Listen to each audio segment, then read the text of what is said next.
Hello everyone and welcome to Sinful Gaming. I hope you're all doing well, I hope you're all staying safe, and most of all, I hope you're all fighting that war against the grey. Today's video, we're going to have a little bit of fun, and I know there's going to be some people that heavily disagree with what I'm about to post, but it's the weekend, so let's have some fun. There's rumours that we're going to get some new Horus Heresy stuff, or indeed we know we're going to get some Horus Heresy stuff from the Games Workshop reveals, so I thought, well, I'm going to rank the Space Marine Legions from 18, from the worst one, to number 1, the best one. Now, this is completely my own opinion, and this sort of goes with the ones I enjoy reading about in the Horus Heresy. I will say that tabletop prowess has absolutely nothing to do with anything in the Horus Heresy for me. This is all about the ones I like the narrative and story and the characters of the most. So without further ado, let's get cracking on into this. I'm going to be ranking the Space Marine Legions from 18 to 1, and I would love to hear your rankings down below. And if you agree with any of mine, let me know.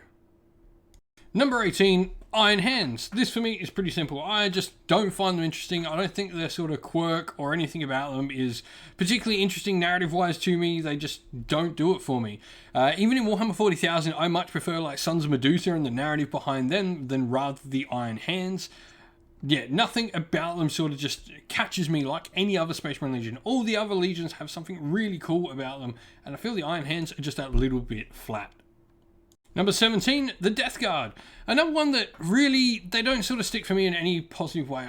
The sort of trench warfare, grind them out sort of victory. For me, it's just boring. I'm not a massive fan of the Death Guard unless you are one particular Death Guard known as Nathaniel Garrow.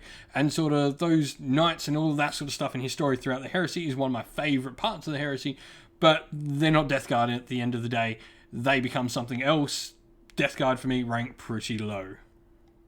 Number 16, the Salamanders. Once again, they're just one that doesn't do it for me. They definitely have some cool characters throughout the Heresy, but they're few and far between. And I think the part for me, more than any of them, and probably I like less than maybe the Death Guard's Primarch, is I'm not a fan of the Salamanders Primarch Vulcan at all. I really don't like him as a character. His whole thing with like being immortal is cool and all, but he feels like definitely one of the weakest characters when it comes to the Primarchs, and I'm just, not a fan of Salamanders that much. They do have some cool successes in 40k, like the Black Dragons, though. Next, we have the Emperor's Children. Now, this is where, for me, it sort of starts to get where I'm liking more of the Legions at this point, and I have parts of them that I enjoy in the narrative and stuff like that. I really enjoy the whole man in the mirror aspect of Fulgrim. I really do like the whole sort of saga with Lucius and even pre-Heresy stuff with, I forget his name now. It's been a while since I read. The loyal captain that works alongside Loken, I'm a big fan of. Saul Tarvitz, that's it. I'm a big fan of him as well. So the Emperor's Children, definitely, they don't do an awful lot for me outside of those particular parts, but they're one of the ones where I have at least parts of them that I enjoy reading about. Next, we have the Imperial Fists. Another one of those that I sort of like, but they're not one of the, the top Marine chapters for me. I really do like Sigismund and all the stuff that comes with Black Templars. I'm a massive fan of Black Templars in 40k.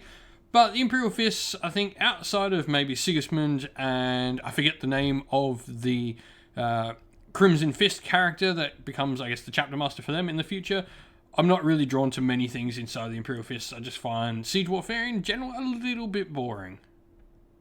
13, I guess very much like the Imperial Fists. I have certain characters I've liked the story arcs of, but the overall feel of the Legion doesn't draw me in, and much like I guess Imperial Fists and the ones before, I'm not an overly big fan of the Primarch of this Legion. Angron is a little one-dimensional. However, the World Eaters, do have some really cool characters. Khan, of course, is amazing, and I really do like Lotara Saren, the awesome fleet master of the World Eaters. She's a fantastic character and by far the best World Eaters character next to Khan. Number 12, Night Lords. Now, I will say, Night Lords, the Legion, I'm not overly fond of. Sevatar and all that's some cool story, and I really like the story where they start spitting on the side of their cells to melt it. I like the sort of how they're, feral Space Marines. But for me, the thing that puts Night Lords this high is actually like the Primarch. I like the idea behind the Night Haunter. I like this sort of crazed, cursed character. He's probably much more my favourite character than any of the Primarchs we've talked about previously. That's why the Night Lords are this high up in the list. Next, number 11, the Thousand Suns. Once again, I like Magnus as a Primarch, and I do like parts of the Legion. I like the idea of the whole Psykers, and I really do like their homeworld. This is probably where in the list, we start getting to the legions that I truly like. Thousand Sons are one that I can't say I truly like them, but there's more towards them. Like, I like bits of the Legion, I like bits of the Primarch, more than any other Legion that's come before in this list. This is where we start to get into territory of ones I'm going to have, I guess, more positive things to say about. Number 10, Word Bearers. This was a Legion that I had absolutely no love before I started reading the Horus Heresy stories. First Heretic is by far my favourite Horus Heresy novel. Aaron Destian does a fantastic job at making you like certain characters. Al-Jutal is probably up in my top 5 characters in all of the Horus Heresy. He's a fantastic character. Lorgar, you really do start to feel and get the idea of Lorgar's motives and feelings in a bunch of the stories. He is a much more interesting Primarch. Whether or not he's one of your favourite, he's interesting, very interesting as a Primarch. And that's why the Word Bearers fall this high on my list. Number 9, Space Wolves. For me, what's not to like about Vikings in space? This is a cool part of the Legion. I still love all the stuff about Space Wolves in 40k, and I think it's very much the same sort of reasons why I like them in Horus Heresy as much.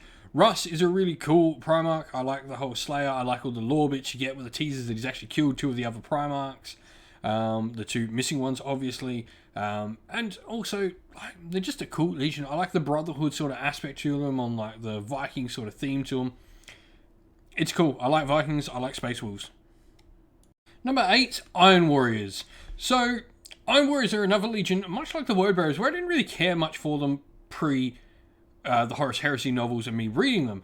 However, I guess Angel Exterminatus really tilted it on their head. I absolutely love a ton of the Iron Warriors character. Perturabo is a really interesting character.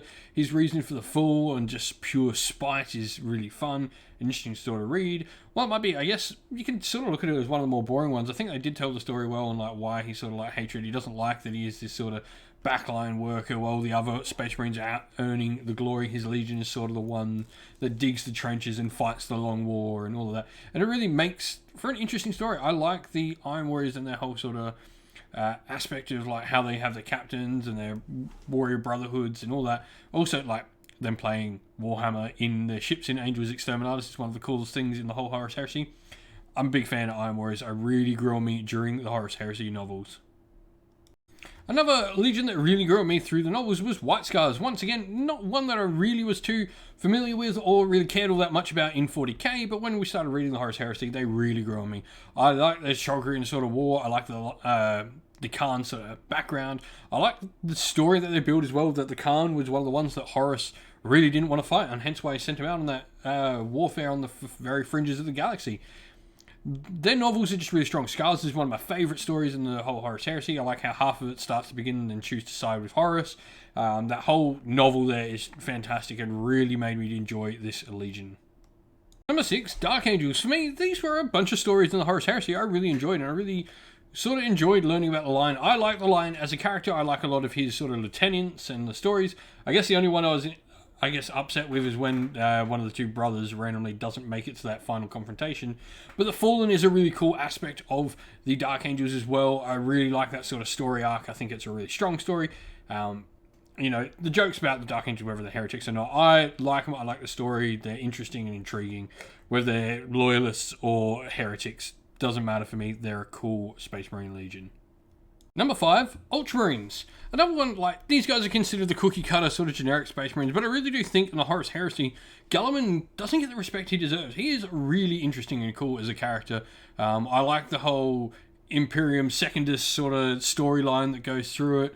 I really like his methodical approach to war. And just like his ability to sort of be a governor as much as well. It really does build an interesting character out of him. Rather than just the same sort of fight warrior that a lot of the others are. He is interesting because he's more than just a warrior. He's a diplomat, he's senator, he's all these other things that make him an interesting character. Now the Ultramarines Legion, I guess maybe like seeing like characters like Fantanus and learning about like Uriel Ventress's long heritage in the Blood Angels is really cool. But yeah, this is just a really fun story here that the Ultramarines follow. I like most of their novels. They're definitely number 5 for me. And at number 4, we have the Sons of Horus. For me, Sons of Horus are just cool. Their story arc, I mean, they're the main characters in the Horus Heresy, with Horus obviously being the arch traitor. And I really like both sides of them, like Loken and all of that are really cool, as are like all the bad guys, like Abaddon. I really enjoy the story from all of the different characters and where they all go throughout the different parts of the story. It's really interesting to see where they all go from here and from the start. I like the color scheme as well. For me, this is one of the ones that the colors really is one of the big draw points. I really love the color scheme. I like their homeworld lore as well on what it was. And yeah, like the whole story throughout is just interesting and really just draws me in. It's hard to like the Horus Heresy without liking Horus and his lackeys. Number 3, Blood Angels. Now, Blood Angels are one of my favourite Space Marine chapters in Warhammer 40k. I'm a big fan of Blood Drinkers in particular, for those who want to know. But in the Horus Heresy, when the stories first started coming out, I was completely drawn to them. Amit is one of the coolest characters, definitely in probably my top 3, probably top 5, at least top 5, at least. And Sanguinius is a really cool Primarch. Raudoran is another really cool character. I love the time with Raudoran and the Horus Heresy stories in 40k is really cool. Yeah, I just love Blood Angels, Heresy Blood Angels. They're one of those legions that doesn't change an awful lot, and I like that part of them, that they are very much the same sort of thing. Number 2, Raven Guard. I really like Corvus Corax as one of the Primarchs. I love his whole little ghosting ability that he has, where he's invisible but not invisible.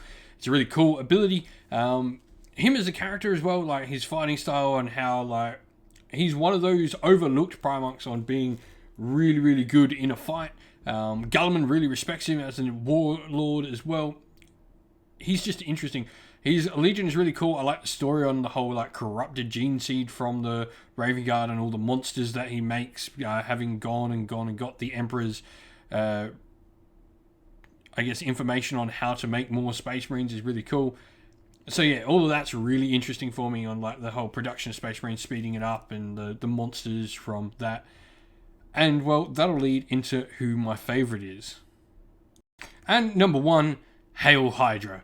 Alpha Legion are by far my favourite. I like the whole sort of double turn, double twist plot hooks that they have. There's the story in Primarchs, where it's a story about the Alpha Legion infiltrating the Alpha Legion to stop the Alpha Legion hurting the Alpha Legion. It's just cool. I don't mind John Grammaticus in the original Alpha Legion story. We'll get to other parts of him. I know he's not everyone's favourite, but in like Legion, he's fine and cool. I like it, and I like how the Primarchs play him and the Cabal in that. The Alpha Legion, for me, the mystery and the whole sort of subterfuge tactics and all that is what makes them really interesting. Yeah, they are by far my favourite Space Marine Legion. But that is my own list. I'd love to hear everyone's list down below, or at least your top 5, or just your favourite and your most disliked. Whatever you want to let us know, and let me know how wrong my list is. But this is, there's no right or wrongs in these. This is my personal list of what I like. So love to hear everyone else's. And so that's the end of the video. If you enjoyed it, please don't forget to leave a like and subscribe to the channel. And while you're at it, leave us a comment and let us know what you liked about the video. If you'd like to come chat more with me and other members of our fine community we've got going at Cinderful Gaming, you can do so by following the link in the description of the video to our Discord server.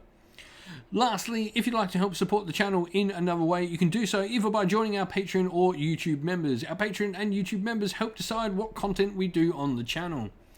If you'd like to help support, that would be greatly appreciated, and we'd love to give a shout out to everyone who has helped support the channel via Patreon, and that is our patrons: Christian Weir, James, Soren, Chaos Spawn, AJC, Kenny Lyle, Outer and Shop First, Andrew Bowen, Nathan Fee, The Rising Ape, Q Dynamic, Agu, Anthony B, Dynet226, Anton Nilsson, and JJ Austrian. And a special thank you to our YouTube members who, by the way, don't forget, when we've got live streams and in the comments, you can use our special emojis on YouTube. You amazing people. Thank you to our YouTube members: Green Roots Gaming, Kenton Young, Steve T, The Real Zeop, Chris Wallace, Turai12, Vinny, Lock Lorick, The Johnny84, David Ellsworth, and a special thank you to Lady Witchfox Art, who does all the amazing artwork for the channel, and to Xmorphic, who does an amazing job at all the background work in our Discord server. Thank you to both of you. You do an amazing job and do so much for the channel. That's it for today, folks, though. Stay safe, stay well, and most of all, keep fighting that war against the Grey. Ciao for now.